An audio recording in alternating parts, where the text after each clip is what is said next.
4, 9, and 10. And this is Boaz speaking to the elders. Every one of you have witnessed what happened here today. I secured the rights to everything that belonged to Elimelech and his sons, Malcolm and Chilion, from Naomi. So what he's saying is he's being the kinsman redeemer. He's redeeming their witnesses that he did it according to the law, because the law always allowed, if the one wasn't to take his responsibility, it could move on to the next of kin, which Boaz was. So he's able to redeem it because the kinsman redeemer isn't willing to do that. And these elders are witnesses to it. And he's marrying Ruth, but he has to also take care of the responsibility to take care of Naomi, which Boaz, being a righteous man, has no problem doing it. He's been doing that because Ruth's been taking up and taking care of Naomi, so for him to marry Ruth would mean at this point he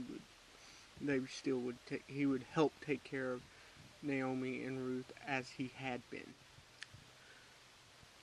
just within the confines of marriage, the lifelong commitment, rather than just him doing it out of aid and care, which he was going beyond what he was required to do by law anyway.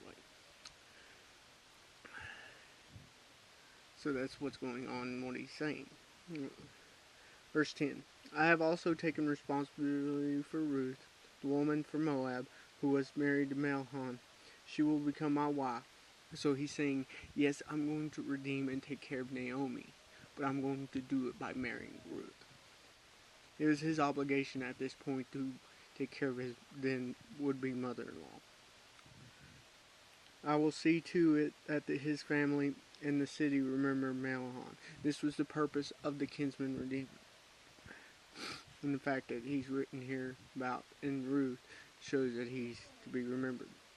I will raise children who will bear his name and make sure his property stays in the family.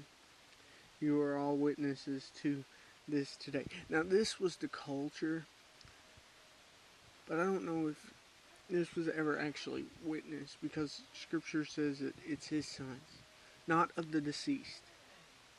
You know, the kinsman redeemer was so that those widows would be taken care of. And yes, so the fallen one shouldn't lose his land to somebody else outside. It'd stay in the family. But that doesn't mean Boaz's children were Mahlon's. I don't know. I don't believe Scripture ever states that, because we see clear in verse 17, Obed, Boaz's Ruth's son. So it doesn't mention Mahlon at that point. So this idea was more cultural, I believe, than biblical. But it was biblical to take care of them. Christ is our kinsman redeemer.